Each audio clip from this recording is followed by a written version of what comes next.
అంటుండ్రు. కనీసం రైతులు మళ్ళీ ఇప్పుడు యాసంగికి వచ్చిన పొలాలు నాటేసుకోవాలి, తుకాలు ఈతకు వచ్చినాయి, కనీసం ట్రాన్స్ఫార్మర్లు కావాలంటే ఒక 2-3 కరెంటు పోల్లు కూడా ఇవ్వలేని పరిస్థితుల్లో ఇవ్వాలి మీ ప్రభుత్వం. అధ్యక్ష మినిస్టర్ గారు అరే ఎటేటో పోయింది, ఇది 0 అవర్ కాదు కదా అన్న, 0 అవర్ కాదు, ఏదైనా కొంచెం అటు ఇటు మాట్లాడడానికి. అధ్యక్ష, సర్పంచ్ల పెండింగ్ బిల్లులకు సంబంధించి హరీష్ రావు గారు, అదేవిధంగా రాజేశ్వర్ రెడ్డి గారు, వెంకటరమణారెడ్డి గారు, కోవలక్ష్మి గారు, నాయన్ రాజేందర్ రెడ్డి గారు, కొత్త ప్రభాకర్ రెడ్డి గారు మాట్లాడడం జరిగింది సార్. వారు చెప్పినటువంటి వివిధ అంశాలను చూస్తే మేము వచ్చిన తర్వాత సర్పంచులు ఫిబ్రవరి నెలలో వాళ్ళ కాలం అయిపోయింది సార్. అప్పటి తర్వాత మళ్ళీ ఈ రాష్ట్ర ప్రభుత్వము కులగణన చేసి మరి మేమెంతో మాకంత రిజర్వేషన్ తీసుకురావాలనే ఉద్దేశంతో ఎలక్షన్స్ జరగకపోవడం మూలంగా కొద్దిగా గ్రామాలలో కొన్ని సమస్యలు అయితే ఉన్నమాట వాస్తవం. అయితే ఈ వచ్చినటువంటి పెండింగ్ బిల్లులన్నీ కూడా గత ప్రభుత్వం నుంచి బీఆర్ఎస్ ప్రభుత్వం మాకు వారసత్వంగా ఇచ్చినటువంటి పెండింగ్ బిల్లులు. అయితే ఇవి లాస్ట్ ఏదో 1-2 ఇయర్స్ నుంచి కాదు సార్, 2014 నుంచి కూడా ఇట్లనే వస్తూ వచ్చింది. పెండింగ్ బిల్స్ నా దగ్గర ఉన్నాయి, కావాలంటే వాళ్ళకి ఆ స్టేట్మెంట్స్ కూడా ఇవ్వడం జరుగుతుంది అధ్యక్ష. అదేవిధంగా అధ్యక్ష, వీరి హయాంలో ఇప్పుడు ఆర్థిక శాఖ మంత్రి గారు ఆ రోజు హరీష్ రావు గారే ఉన్నారు. వారు ఇంత బాధపడుతున్నారు. మీ చేతిలో ఉండి ఇట్లా ఒక సంతకం పెట్టించుంటే ఆ రోజు అన్నీ క్లియర్ అయ్యేటి. మేము వచ్చినాక సర్పంచ్లో లేరు, సర్పంచ్ల బిల్లులు మా దగ్గర పెండింగ్ లేవు. అయినా కూడా సార్ మా ప్రభుత్వంలో మరి ఇప్పటి వరకు జీపీల కోసం 740 కోట్ల రూపాయలను ఇవ్వడం జరిగింది. ఉపాధి హామీ కింద కూడా గతంలో జరిగినటువంటి పనులలో 450 కోట్లు రిలీజ్ చేసినాం. ఇంకా కొంత పెండింగ్ ఉన్నది వాస్తవం. కాకపోతే వీళ్ళ హయాంలో చేసిన వాళ్ళందరి దాదాపుగా ఎన్ఆర్ఈ చేసి మేము కూడా క్లియర్ చేయడం జరిగింది సార్. అట్లనే ఎలక్షన్స్ జరగకపోవడము ఇతరత్రతోటి ఆ నిధులు కొంత గ్రామ అభివృద్ధి కోసం రిలీజ్ చేయలేకపోయినాం. కేంద్ర ప్రభుత్వం 15వ ఆర్థిక సంఘం నిధులను విడుదల చేయలేదు సార్, అది కూడా కొద్దిగా ఎఫెక్ట్ ఉంది. అదేవిధంగా మన ఊరు మన బడి కింద కూడా మన వాళ్ళు మాట్లాడారు. 1100 కోట్ల రూపాయల పనులను గత ప్రభుత్వం చేస్తే మరి అవి 800 కోట్ల రూపాయలు పెండింగ్ ఉన్నటువంటి మాట కూడా వాస్తవం. ఇప్పుడు మేము అమ్మ ఆదర్శ పాఠశాలలతోటి పనులు చేయించడం జరుగుతూ ఉంది సార్. కాబట్టి ఈరోజు మరి మా కోవలక్ష్మి గారు ఎమ్మెల్యే గారు అన్నట్టుగా మేము చెల్లించమనలేదు, చెల్లిస్తాము. మీరు ఇచ్చిపోయినటువంటి వారసత్వం పెండింగ్ బిల్లులు, అప్పులు, ఆర్థిక వ్యవస్థ బాగలేదు కాబట్టి సర్దుబాటు చేస్తున్నాం, కొద్దిగా టైం అడుగుతున్నాం, కానీ మేము చెల్లించలేదు అని అనలేదు. సాక్షాత్తు ఆర్థిక శాఖ ఆనాటి మంత్రి గారు ఉండి ఈసారి చాలాసార్లు మాట్లాడుతున్నారు ఈ సబ్జెక్ట్. మీరు ఒక్క సంతకం పెట్టి ఉంటే 600 కోట్లు ఆ రోజే రిలీజ్ అయ్యేది. కానీ మరి బీఆర్ఎస్ అంటే బకాయిల రాష్ట్ర సమితి లాగా మాకు ఇచ్చిపోయినరు. అదే వారసత్వంతో మరి మేము చెల్లించలేని పరిస్థితి ఉంది. కానీ తప్పకుండా సర్పంచులు, అందరికి సంబంధించినటువంటి సర్పంచులు ఉన్నారు, వాళ్ళ బాధ మాకు తెలుసు. వాళ్ళు ఆత్మహత్యలు చేసుకున్నారు మీ హయాంలో, చాలామంది రకరకాల ఇబ్బందులు పడ్డారు. కాబట్టి సానుభూతితో ఉన్నాం. సకాలంలో రిలీజ్ చేసేందుకు ఆర్థిక శాఖ మంత్రులను కూడా నేను వేదిక ద్వారా కూడా కోరుతా ఉన్నాం. మీ తరఫున కూడా నేను మాట్లాడుతూ ఉన్నా. నమస్తే. Question number 566.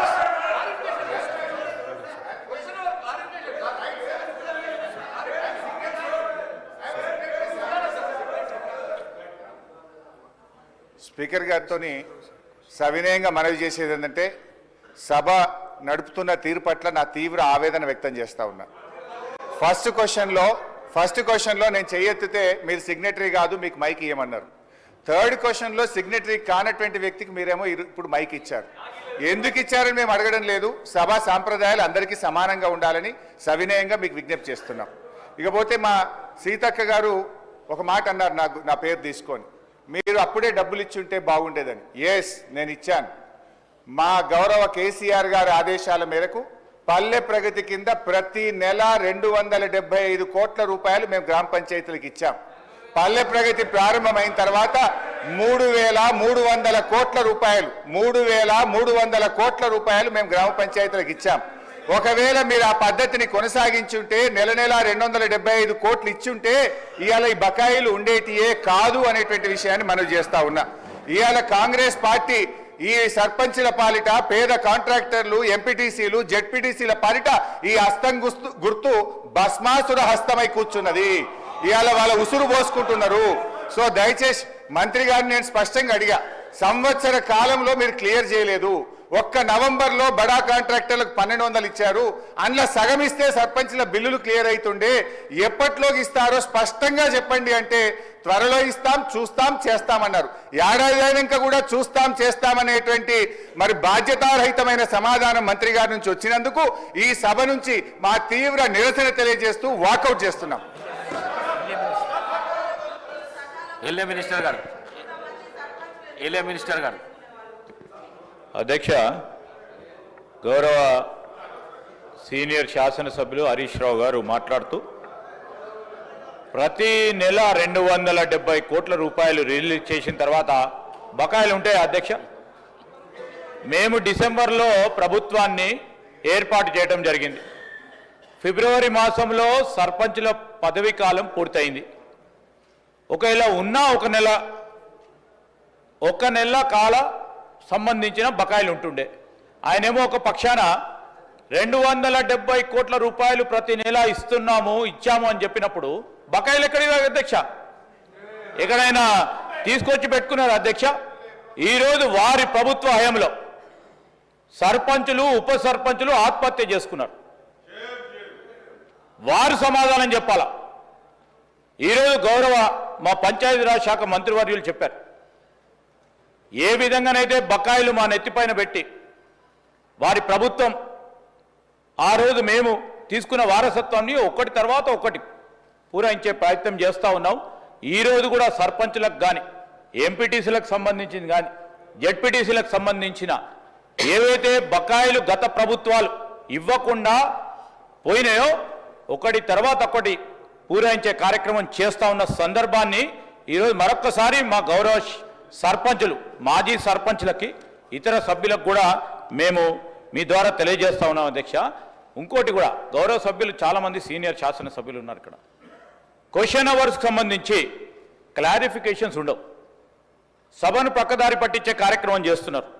సరే, గౌరవ శాసన సభాపతి గారు మీరు ఆ స్థానంలో ఉండి ఇంకేదైనా సమాధానం అక్కడ కూర్చున్న మాజీ సర్పంచ్ సోదరులకు ఉపయోగపడే విధంగా ఏదైనా అడుగుతారంటే సభను ప్రక్కదారి పట్టించి కేవలం రాజకీయాల ఉద్దేశంతో వారి పరిపతిని పెంచుకునే ప్రయత్నం చేస్తున్నాం. నేను దయచేసి స్పీకర్ గారిని కోరుతా ఉన్నాం అధ్యక్ష, క్వశ్చన్ అవర్లో క్లారిఫికేషన్స్ సంబంధించి ఆలోచన చేయమని కోరుతా ఉన్నాం అధ్యక్ష. క్వశ్చన్ నెంబర్ 566 మాదిరెడ్డిపల్లి చెరువులో నీటి కాలుష్యం పరిశ్రమల మరియు వాణిజ్య శాఖ మంత్రి గారు. అధ్యక్ష, మొదటి ప్రశ్నకు సమాధానం అవునండి. కాలుష్య నియంత్రణ మండలి ఫిర్యాదులను స్వీకరించబడినాయి.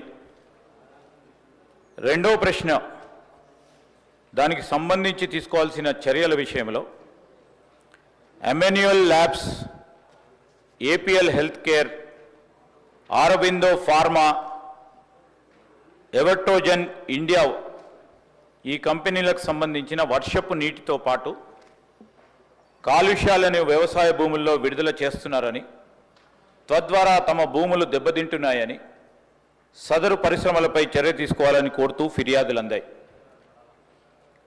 3 యూనిట్లు అంటే APL health care limited unit 1, Aurobindo pharma limited unit 7, APL health care limited unit 8 tablets, capsules, ointments మున్నగు ఆరెంజ్ కేటగిరీకి వచ్చే ఈ ఫార్మా ఫార్ములేషన్ తయారీలో నిమగ్నమై మహబూబ్నగర్ జిల్లా జడ్చర్ల మండలం పోలపల్లి గ్రామం మరి టీజీఐఏసి ఎస్సీజెడ్లో నెలకొని ఉన్నాయి అధ్యక్ష. 2019లో యుఓఎంఎస్ 189లో గౌరవ ఎస్జిటి ద్వారా నియమించబడిన జాయింట్ కమిటీతో పాటు కాలుష్య నియంత్రణ మండలి అధికారులు 30 అక్టోబర్ 2019 తేదీ నుండి మరి అదేవిధంగా 12వ తారీఖు 10వ నెలలో 2009 నుండి 12/12/2019 19 తేదీ వరకు ఈ ప్రాంతాన్ని తనిఖీ చేయడమైంది అధ్యక్ష.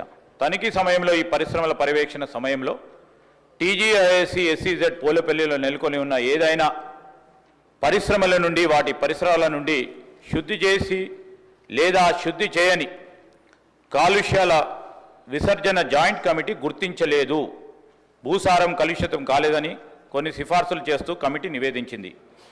తదనుసారం ప్రొఫెసర్లు ఉన్నట్టి సిఎఫ్ఓ కమిటీ కూడా 2023లో సెప్టెంబర్లో సదరు ప్రాంతాలను తనిఖీ చేసి కమిటీ వేసిన సిఫార్సులను సూచనలు కూడా పరిశ్రమలు పాటించాయని గుర్తించబడాయి.